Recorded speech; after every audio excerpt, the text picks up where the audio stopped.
السميع العليم من الشيطان الرجيم بسم الله الرحمن الرحيم الحمد لله رب العالمين والصلاة والسلام على سيد الأنبياء والمرسلين خاتم النبيين وآله الطيبين الطاهرين ولعن الله على أعدائهم أجمعين من يوم الظلم إلى يوم الدين أما بعد فقد قال الله سبحانه وتعالى في القرآن الحكيم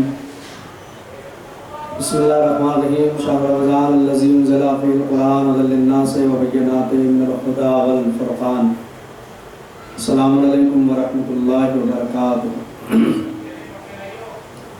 ناظرین کرام، ایک بار پھر حاضر ہیں آپ تمام حضرات کی خدمت بابرکت میں ماہ مبارک رمضان 1441 ہجری اور لاک ڈاؤن جاری ہے اور آئندہ بھی جاری رہے گا۔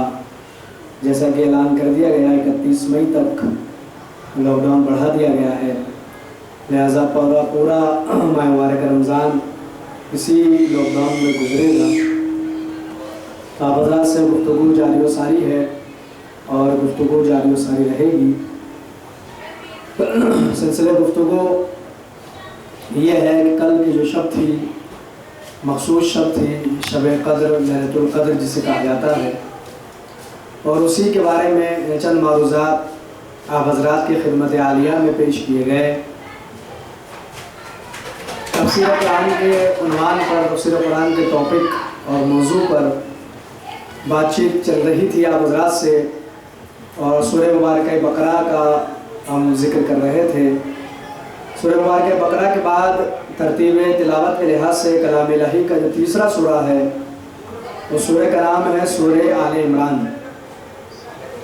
سورہ آل عمران یہ مدنی سورہ ہے، مدینے میں اس کی آیت نازل ہوئی ہے سورہ کی، اور تقریباً 200 آیات پر مشتمل یہ سورہ ہے۔ 200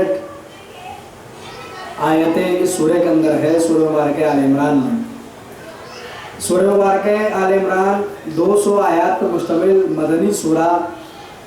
فرمایا پیغمبر اسلام حضرت محمد مصطفیٰ احمد مجتبیٰ صلی اللہ علیہ وآلہ وسلم نے کہ اگر کوئی سورہ بقرہ اور سورہ آل عمران کی تلاوت کرتا ہے تو یہ دونوں سورے بروز محشر اس کے سر پہ ایسے سایہ فگن ہوں گے جیسے بادل جو ہے سایہ فگن ہوتا ہے۔ اس طرح سے سایہ کریں گے محشر کی گرمی میں، جب نفسا نفسی کا عالم ہوگا، کوئی کسی کا نہ ہوگا اور سورج سبا نیزے پہ ہوگا۔ ایسے میں اگر یہ چاہتے ہیں کہ سر پہ کوئی شے سایہ فگن ہو، سایہ کرے، اس کا چھایا ہو، تو چاہیے کہ سورہ مبارکہ بقرہ اور سورہ آل عمران کی تلاوت کریں۔ زیادہ تاکید کی گئی ہے کہ روز جمعے کے دن اس سورہ کی تلاوت ضرور کی جائے۔ کہا اگر کوئی صبح میں روز جمعہ صبح میں سورہ آل عمران کی تلاوت کرتا ہے تو سورج غروب ہونے تک رحمتوں اور برکتوں کے فرشتوں کا نزول ہوگا اور وہ اللہ کی رحمت اور برکت کے سائے میں رہے گا جو سورہ آل عمران کی تلاوت کرتا ہے۔ یہ 2 حدیثیں ہیں پیغمبر اسلام سے اور 2 حدیثیں صادق آل محمد حضرت امام جعفر صادق علیہ السلام سے اسی سورہ مبارکہ آل عمران کے سلسلے میں۔ پہلی حدیث یہ ہے، بڑا غور سے سنیں اس کو، بڑا پیغام، ایک میسیج ہے، ایک سندیش ہے اس حدیث کے اندر۔ صادق آل محمد امام جعفر صادق علیہ السلام آپ نے فرمایا اگر کوئی عورت لا ولد ہو، اگر کوئی عورت ایسی ہے کہ جس کے اولاد نہ ہو رہی ہو یا جو ہے وہ حمل مستقر نہ ہو رہا ہو، یعنی اگر کسی عورت کی اولاد نہ ہو رہی ہو یا اس کو پریگنینسی میں کوئی پرابلم ہو، کوئی دقت ہو، تو سورہ مبارکہ آل عمران کو زعفران سے لکھ کے اس مستور اس عورت کے گلے میں ڈالا جائے تو انشاءاللہ وہ ساری پرابلمز اور سارے مشکلیں اللہ حل کرے گا اور اولاد سے نوازے گا۔ سورہ مبارکہ آل عمران 200 آیتیں ہیں، ان کو زعفران سے لکھے اور لکھنے کے بعد جس کو یہ پرابلم ہے، دقت ہے، اس عورت کے گلے میں ڈالا۔ یہ صادق آل محمد سے روایت ہے۔ دوسری روایت یہ کہ اگر کوئی رزق اور روزی سے پریشان ہو، تنگی ہے، برکت نہیں ہو رہی ہے، یا جاب نہیں لگ رہی ہے، یا نوکری نہیں لگ رہی ہے، یا پروموشن نہیں ہو رہا ہے، کسی بھی طرح سے اگر روزگار سے کوئی دو چار ہے، کوئی پریشان ہے، رزق کے متعلق کسی کو کوئی دقت ہے، کوئی پرابلم ہے، تو وہ یہ عمل انجام دے کہ سورہ مبارکہ آل عمران کو لکھ کر اس کا تعویذ بنا کر پہنے، تو انشاءاللہ روزگار کی بھی سارے مسئلے اللہ حل فرمائے گا۔ سورہ مبارکہ آل عمران کی برکت یہ ہے۔ سورہ مبارکہ آل عمران کو آل عمران کیوں کہا جاتا ہے، اس کی وجہ تسمیہ کیا ہے؟ تو وجہ تسمیہ یہی ہے کہ پروردگار عالم نے آیت نمبر 32 کے بعد سے ایک واقعے کی طرف اشارہ کیا، جس واقعے میں آل عمران کا ذکر کیا گیا ہے، اور وہ بڑی مشہور آیت ان اللہ اصطفیٰ آدم و نوحا وآل ابراہیم وآل عمران علی العالمین والی آیت آپ نے بارہا سنی ہے۔ اسی بنا پر، انہی آیات اور اسی واقعات کی بنا پر اس سورہ کو سورہ آل عمران کہا جاتا ہے۔ اگر ہم 32 آیات تک پہنچے آخر رمضان تک، تو تفصیلات سے آپ حضرات کی خدمت میں واقعات پیش کی جائیں گے کہ جن واقعات کی وجہ سے سورہ آل عمران کہا جاتا ہے، اور وجہ تسمیہ کہ اسے آل عمران کیوں کہا گیا اور آل عمران سے مراد کیا ہے، وہ سب بات کی بات ہے۔ اگر وہ آیت نمبر 32 کے بعد میں، آیت نمبر 32 کے بعد میں اللہ نے اس بارے میں بات چیت کی ہے، اگر ہم 32 تک پہنچا آیت نمبر تک، تو انشاءاللہ اللہ خدمت میں پیش کی جائیں گے۔ تو سورہ مبارکہ آل عمران ہے، جس کی برکتیں کیا ہے وہ مختصراً میں نے آپ حضرات کی خدمت میں پیش کی ہے۔ آغاز سورہ مبارکہ آل عمران کا، سورہ مبارکہ آل عمران کا آغاز بھی سورہ مبارکہ بقرہ کی طرح حروف مقطعات سے کیا جا رہا ہے، یعنی ان حروف کے بارے میں آپ حضرات کی خدمت میں جب سورہ بقرہ کا آغاز ہوا تھا، الف لام میم ذالک الکتاب لا ریب فیہ، تو آپ حضرات کی خدمت میں نے ساری باتیں پیش کی تھی تفسیر انوار النجف کے حوالے سے، کہ اس کی تفصیلات کیا ہے اور اس کے بارے میں صرف اللہ جانتا ہے یا راسخون فی العلم جانتے ہیں۔ میں نے کہا سورہ حروف مقطعات کے بارے میں یا اللہ جانتا ہے یا ماہرین قرآن جانتے ہیں، جو قرآن کے ماہر ہیں وہ جانتے ہیں، اور ماہرین قرآن وہی ہے کہ جن کے گھر میں قرآن آیا ہے۔ ظاہر سی بات ہے کہ قرآن کا ماہر وہی تو ہوگا جس کے گھر میں قرآن آیا ہے۔ اب کس کے گھر میں قرآن آیا، تلاش کیجئے کون ہے وہ گھرانہ جہاں قرآن نازل ہوا۔ تو اسی طرح سورہ آل عمران کا آغاز بھی حروف مقطعات کے ذریعے سے، الف لام میم، اللہ لا الہ الا هو الحی القیوم، الف لام میم حروف مقطعات، بے اللہ اس کے سوا کوئی بھی پروردگار معبود نہیں ہے، وہ حی ہے، قیوم ہے، ہمیشہ رہنے والا ہے، ہمیشہ جو ہے وہ باقی رہنے والا ہے۔ نزل علیک الکتاب بالحق مصدقا لما بین یدیہ وانزل التوراۃ والانجیل۔ اس کے بعد کہہ رہا ہے کہ پروردگار وہ ہے جس کے علاوہ کوئی اللہ کے علاوہ معبود نہیں، وہ الہ نہیں ہے، اور وہ حی ہے، قیوم ہے، اور اس نے جو ہے وہ برحق کتاب نازل کی ہے، ایسی کتاب کے جو آپ سے پہلے جو کتابیں آئی ہیں ان سب کی وہ تصدیق کرنے والی ہے۔ اس کے بعد کہا کہ انزل التوراۃ والانجیل، اور اس کے علاوہ پروردگار عالم وہ ذات ہے جس نے تورات کو بھی نازل کیا، تورات جسے کہتے ہیں اسے نازل کیا، اور انجیل کو بھی اللہ نے نازل کیا ہے۔ تو یہ دو آیتیں میں نے آپ کو سنائی ہیں اس کے سورہ مبارکہ آل عمران کی۔ سب سے پہلے اللہ نے کہا کہ حروف مقطعات کے ذریعے سے آغاز ہے، اس کے بعد کہا کہ اللہ کے سوا توحید کا تذکرہ کیا جا رہا ہے، اور اس کے جو موضوعات ہیں سورہ مبارکہ آل عمران کے، کہ کن کن موضوعات کے تحت پروردگار نے اس پہ بات کی ہے، تو موضوعات میں آپ کی خدمت میں پیش کر دیتا ہوں جس کے تحت اللہ نے گفتگو کی سورہ آل عمران میں۔ اللہ نے ایمان کے بارے میں تذکرہ کیا، اسلام کے بارے میں تذکرہ کیا سورہ میں۔ اب آپ جانتے ہیں کہ ایمان اور ہے اور اسلام اور ہے، یہ ضروری نہیں کہ ہر مسلمان مومن ہو، دیکھیں عام خاص بالوجہ کی نسبت ہے، ہر مومن مسلمان ہوتا ہے لیکن ہر مسلمان مومن نہیں ہوتا۔ ضروری نہیں کہ جس نے اسلام قبول کر لیا ہے تو وہ صاحب ایمان بھی ہو جائے۔ اسلام اور ہے، ایمان اور ہے، مومن اور ہے، مسلمان ہونا اور ہے۔ تو اللہ نے ایمان کا تذکرہ بھی کیا، اسلام کا تذکرہ بھی کیا، اور اسلام کی حمایت، اس کی تقویت کے لیے اور اس کی استقامت کے بارے میں اللہ نے اس میں گفتگو کی، اور یہود اور نصارہ سے منطقی مقابلہ، جو ان کا منطقی جو جوابات ہیں یہودیت اور نصرانیت کے، ان کے بارے میں اللہ نے اس کے بارے میں گفتگو کی ہے، اور جنگ احد کے بارے میں بھی اللہ نے غالباً اس سورہ کے اندر تذکرہ کیا ہے، ذکر کیا ہے، اور جو باطل عقائد ہیں ان کی تردید اللہ نے سورہ آل عمران کے اندر پیش کی ہے۔ یہ مختصر سے موضوعات ہے، جو کہ مقدمہ ہم قائم کر رہے ہیں آل عمران کا، تو ہمیں بتانا پڑے گا کس کس بحث اور کون کون سی ابحاث اور گفتگو اللہ نے اس میں کی ہے۔ تو ایمان، اسلام، حمایت اسلام، اس کی استقامت، اور یہودی نصرت کے نصرانیوں کے منطقی جوابات، اس کے علاوہ باطل عقائد کی تردید، یہ سب گفتگو جنگ کے بارے میں بھی اللہ نے سب گفتگو کی، اور آل عمران کے بارے میں بھی مریم اور ان کا حضرت عیسیٰ، ان کی ولادت کے تذکرے، وہ سارا ذکر اللہ نے سورہ مبارکہ آل عمران کے اندر کیا ہے۔ آغاز حروف مقطعات کے ذریعے اللہ فرما رہا ہے سورہ آل عمران کا، اور اس کا شان نزول کیا ہے سورہ مبارکہ آل عمران کا۔ تو مفسرین کا کہنا یہ ہے کہ اس سورہ کی ابتدائی 80 آیات، تقریباً 80 آیات، 80 آیات جو ہے وہ ایک واقعے کی طرف، ایک واقعے کی عکاسی کرتی ہیں کہ کس لیے وہ نازل ہوئی۔ 80 آیات، یعنی 200 میں سے 80 آیات، 200 میں سے 80 آیتیں ایک واقعے کی وجہ سے اللہ نے نازل کی ہیں، اور وہ واقعہ یہ ہے کہ نجران کے رہنے والے عیسائی، جو نجران کے عیسائی رہنے والے، ان لوگوں نے ایک وفد، ایک گروہ اور ایک جرگہ بنایا، ایک ٹیم بنائی، اور اس ٹیم کے لیے تھا کہ وہ ٹیم جائے گی اور اسلام کے بارے میں تحقیق کرے گی۔ ذرا توجہ کے ساتھ سنیں، میں شان نزول آپ کو بتا رہا ہوں اس کا، جو میرے ناظرین کرام ہیں سننے والے وہ توجہ فرمائیں گے انشاءاللہ۔ نجران کے جو عیسائی ہیں، اب نجران کی جو جغرافیائی حالات ہیں موجود البلدان کے اندر آپ دیکھ سکتے ہیں، اگر ہم مباحلت کی آیات اگر پہنچے تو میں پورا جغرافیائی حیثیت بھی آپ کو انشاءاللہ نجران کی بتاؤں گا کہ وہ نجران کہاں واقع ہے کیا ہے۔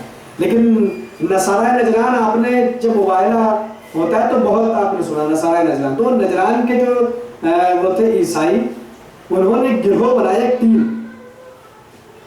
اور ایک ٹیم بنایا گیا، ڈیلیگیشن، ایک گروہ بنایا گیا، اور اس کے لیے تھا کہ یہ اسلام کے بارے میں تحقیق کریں گے، اور وہ جو گروہ تھا وہ 60 لوگوں پہ مشتمل تھا، 60 پرسنز، 60 لوگ اس کے اندر تھے۔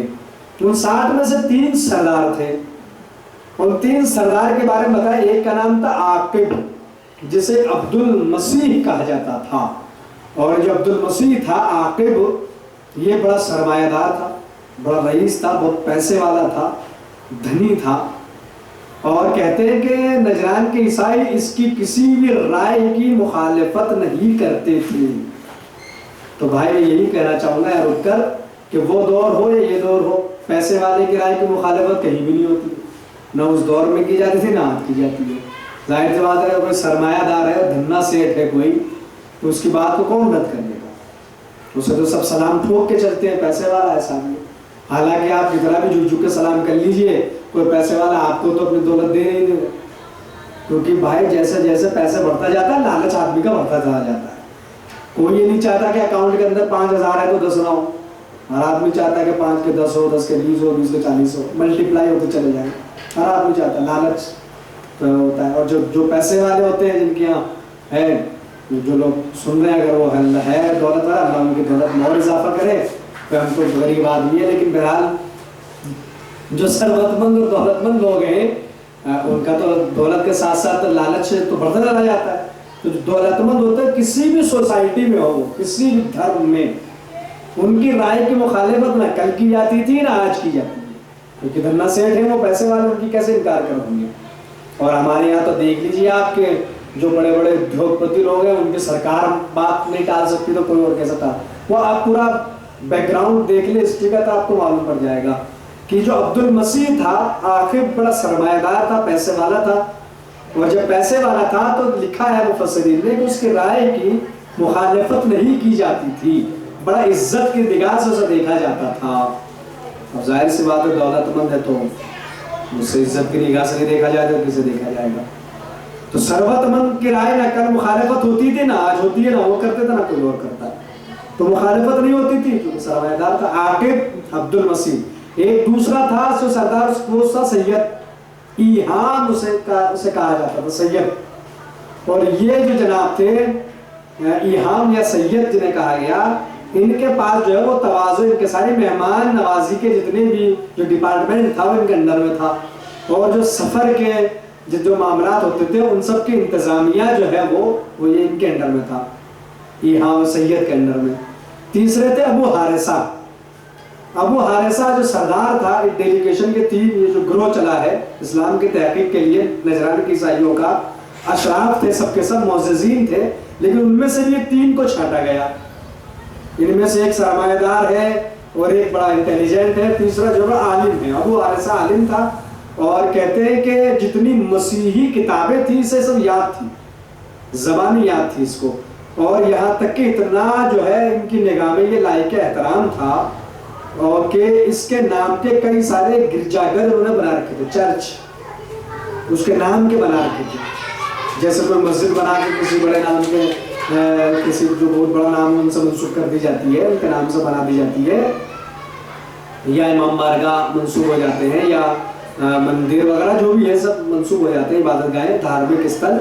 تو بہت سارے گرجاگھر اور چرچ جو ہے وہ ابو حارثہ کے نام کے عیسائیوں نے بنوا رکھے تھے۔ اب آپ دیکھ سکتے ہیں کہ کتنا بلند پایا اور کتنا معزز اور کتنا لائق احترام اور قابل عزت وہ شخص ان کی نگاہ میں تھا۔ ان تین کو سردار تھے، یہ 60 لوگوں کا یہ گروہ پہنچتا ہے مدینہ۔ جب یہ مدینہ پہنچا ہے گروہ، تو یہ جب پہنچا تو مسجد نبوی میں جب یہ پہنچے تو حضور اکرم صلی اللہ علیہ وآلہ وسلم اس وقت نماز عصر ادا کر رہے تھے۔ جب نماز عصر ادا ہوئی تو پھر ان کہتے کہ ان کی نماز کا وقت ہوا، ان کی عبادت کا وقت ہوا، اور زرق و برق لباس انہوں نے، بنٹھن کے یہ لوگ گئے تھے، بڑا عجیب لباس پہن کے، بڑے بھاری بھرکم اور زرق و برق لباس انہوں نے پہن رکھے تھے۔ اکارڈنگ ایک صحابہ کے، ایک صحابی کے قول کے مطابق کہ اتنے بنے ٹھنڈے اور اتنے زرق و برق لباس والے لوگ ہم نے پہلے کبھی نہیں دیکھے۔ اب اس کی تفصیلات میں جانے کا موقع وقت نہیں ہے، بس جو ہے وہ ہلکی سی مسکراہٹ ہی کافی ہے اس جملے کے لیے جو انہوں نے کہا کہ صحابہ نے کبھی دیکھی اتنا زرق و برق پہنے ہوئے لباس اور اتنے بنے ٹھنڈے لوگ ہم نے کبھی نہیں دیکھے، جو لوگ یہ آئے تھے وہاں پر۔ اور جب ان کی نماز کا وقت ہوا تو انہوں نے اپنی مراسم اور رقص کے مطابق ناقوس بجانا شروع کیا، اور جب جیسے ہمارے یہاں اذان ہوتی ہے، انہوں نے ناقوس بجایا، اور اس کے بعد وہ مشرق کی طرف رخ کر کے نماز میں مصروف ہو گئے۔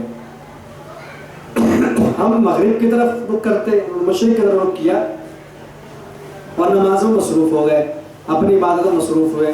کہتے ہیں صحابہ کرام کے جو احساسات تھے وہ بیچاروں کو ٹھیس پہنچی، ان کے آستھا کو ٹھیس پہنچی کہ صحابی قبلے کی طرف پیٹ کر کے نماز پڑھ رہے ہیں، ناقوس بجا رہے ہیں۔ تو انہوں نے حضور سے کہا کہ، تو حضور نے کہا کہ ان کے ہاتھ میں چھوڑ دو، جیسا کرا کرنے میں۔ جب وہ اپنی نماز سے فارغ ہوئے تو ان میں سے پھر 2 لوگ آئے، 3 میں سے سردار تھے 2 حضور کے پاس بات چیت کرنے کے لیے، کیونکہ وہ اسلام کی تحقیق کے لیے آئے تھے۔ جب حضور کی خدمت میں آئے تو حضور نے کہا کہ انہیں اسلام کی دعوت دی اور خدا کے سامنے سر تسلیم خم کرنے کی دعوت دی کہ اسلام کو قبول کیجئے، اللہ کے سامنے، اللہ وحدہ لا شریک کے سامنے سر تسلیم کو خم کیجئے۔ انہوں نے کہا کہ ہم تو پہلے ہی سے مسلمان ہیں، حضور سے کہہ رہے ہیں ہم تو پہلے ہی سے مسلمان ہیں، ہم تو پہلے سے اللہ کے سامنے سر جھکاتے ہیں۔ تو حضور نے کہا کہ تم لوگ مسلمان کیسے ہو سکتے ہو؟ اس لیے کہ تم سارے وہ کام کرتے ہو جسے اسلام نے منع کیا ہے۔ کہا کیسے؟ کہ پہلے تو تم نے جو ہے وہ حضرت عیسیٰ کو تم اللہ کی اولاد کے قائل ہو، حضرت عیسیٰ کو کہتے ہو کہ وہ اللہ کا بیٹا ہے، جبکہ اس کے لیے منع کیا گیا کہ اللہ جو ہے وہ نہ وہ کسی کو اولاد ہے نہ اس کی کوئی اولاد ہے۔ کا دوسرا یہ ہے کہ تم لوگ جو ہے وہ خنزیر کا گوشت کھاتے ہو، اور خنزیر کے گوشت کے لیے اسلام نے منع کیا ہے۔ اور سلیب، تسلیب، جو سلیب دیکھو جو گلے میں عیسائی پہنے رہتے ہیں، سلیب کا جو سلیب کی جو ہے پوجا کرتے ہو، پرستش کرتے ہو، اور یہ سب کام تم کرتے ہو اور اسلام نے اس کے لیے منع کیا ہے۔ تو جب تم ان تمام کاموں کے انجام دیتے ہو تو تم اسلام کی مخالفت کر کے اسلام پہ کیسے ہو سکتے ہو؟ تو انہوں نے کہا کہ ٹھیک ہے، ہم اللہ کو بیٹا مانتے ہیں عیسیٰ کو، تو عیسیٰ کا باپ کون ہے؟ پھر جب اللہ اس کا بیٹا نہیں ہے عیسیٰ، تو عیسیٰ کا باپ کون ہے؟ تو حضور نے ان سے کہا کہ بتاؤ کیا ہر بیٹا اپنے باپ کی شباہت رکھتا ہے، اپنے باپ کے مشابہ ہوتا ہے؟ انہوں نے کہا کہ جی ہاں، مولا کائنات کی حدیث بھی ہے، الولد سر لابی، ہر بیٹا اپنے باپ کا راز ہوتا ہے. وہ ایک ایسی حدیث ہے کہ جس پر رکھ کے باقاعدہ تقریر کی جا سکتی ہے، جو ملائکہ کی حدیث ہے. اوپر سبیل تذکرہ میں نے آپ کی خبر پیش کر دی. تو کہا کیا ہر بیٹا اپنے باپ کا مشابہ نہیں ہوتا؟ تو لوگ کہتے ہیں نا کہ بھائی یہ باپ کے اوپر ہے، ماں کے اوپر ہے. ہوتا ہے کہ بالکل ہوتا ہے. کہا اچھا، کہا یہ بتاؤ کیا پروردگار عالم حی نہیں ہے، قیوم نہیں ہے، رازق نہیں ہے؟ کہا کہ بالکل اللہ حی بھی ہمیشہ زندہ رہنے والا ہے. اللہ جو ہے وہ سب کو رزق بھی دے رہا ہے. رسول اللہ نے پلٹ کے کہا کہ اللہ ہمیشہ باقی رہے گا، کبھی فنا نہیں ہوگا. کہ نہیں، لیکن حضرت عیسیٰ تو فنا ہوں گے. جب حضرت عیسیٰ فنا ہوں گے تو پھر وہ اللہ کا بیٹا کیسے ہو سکتے ہیں؟ وہ اللہ، کیونکہ آپ کہہ رہے کہ مشابہ ہوتا ہے بیٹا باپ کے، تو چونکہ اس کو تو فنا نہیں ہے، ان کو فنا ہے، تو مشابہ کیسے ہو گئے؟ مناسبت کیسے پائے گئے اس کے اندر؟ اس کے بعد حضور اکرم نے کہا کہ بتاؤ کیا تم اس بات کے قائل ہو کہ شکم مادر میں اللہ ہی نے عیسیٰ کی اس تصویر کو جیسا اس نے چاہا ویسا بنایا؟ انہوں نے کہا کہ ہاں، ہم اس بات کی بھی قائل ہیں، ہم اس بات کو بھی ایکسیپٹ کرتے ہیں کہ شکم مادر میں اللہ ہی نے عیسیٰ کی تصویر جیسے اس نے چاہی ویسے بنائی ہے. تو کہا تم اس بات کے بھی قائل ہو کہ حضرت مریم بھی اسی طرح سے حاملہ ہوئی جیسے کہ عام عورتیں؟ تو اس نے کہا کہ ہاں، کہ ایسے ہی بچے کو جنا اور ولادت ہوئی جیسے کہ عام یہاں پر ہوتی ہے. کہا ہاں. کہا کہ تم جب ساری باتوں کا اقرار کرتے ہو تو پروردگار عالم تو ان تمام تر صفات سے مبرہ ہے، پروردگار ان تمام تر صفات سے منزہ ہے. تو جب ان تمام صفات سے منزہ ہے اور تم کہتے ہو کہ باپ اور بیٹے میں مناسبت بھی ہوتی ہے، باپ بیٹے کے مشابہ ہوتا ہے، تو جب شباہتیں پائی نہیں جا رہی، مناسبت پائی نہیں جاتی، تو پھر عیسیٰ اللہ کا بیٹا کیسے ہو سکتے ہیں؟ لہٰذا باطل عقیدہ ہے. جب انہوں نے یہ باتیں سنی تو پھر وہ خاموش ہو گئے، اور پھر پروردگار عالم نے سورہ مبارکہ آل عمران کی تقریباً 80 آیتیں نازل کی. 80 آیتیں نازل ہوئی اس واقعے کے بعد. یہ شان نزول ہے سورہ مبارکہ آل عمران کا، جو میں نے آپ حضرات کی خدمت میں پیش کرنے کی کوشش کی. تثلیث کے قائل ہے عیسائی، ابن اللہ کہتے ہیں حضرت عیسیٰ کو. اور آپ سب جانتے ہیں اس کی حضرت عیسیٰ بی بی مریم کے واقعات اور سورہ آل عمران میں اللہ نے تفصیل سے بات چیت کی ہے. محکمات اور متشابہات پہ بھی اللہ نے بات کی ہے. قرآن مجید کے آیات میں کچھ آیات موقع میں کچھ متشابہ ہیں، اور انشاءاللہ اگر وقت رہا اور ان تک پہنچے تو کل ہی ہو سکتا ہے، ممکن ہے کل جب بعض حضرات کی خدمت میں حاضری ہو تو ہم جو ہے انشاءاللہ محکم اور متشابہ کے بارے میں آپ حضرات سے بات چیت کریں. تو شب قدر کل گزر چکی، امید ہے، اور دعا کیجئے گا ہم نے جو بھی اعمال انجام دیے شب قدر میں، پروردگار ان تمام اعمال کو اپنی بارگاہ میں قبول فرمائے. تو پھر آپ حضرات سے یہ کہنا ہے کہ اپنے گھر میں رہیے، کم از کم 31 مئی تک تو رہنا ہی پڑے گا، چونکہ لاک ڈاؤن بڑھایا جا چکا ہے، اور عید بھی جو ہے اسی کے اندر آ جائے گی. اور میں تو چاہ رہا تھا کہ عید لاک ڈاؤن میں ہو جائے، ویسا ہو ہی گیا.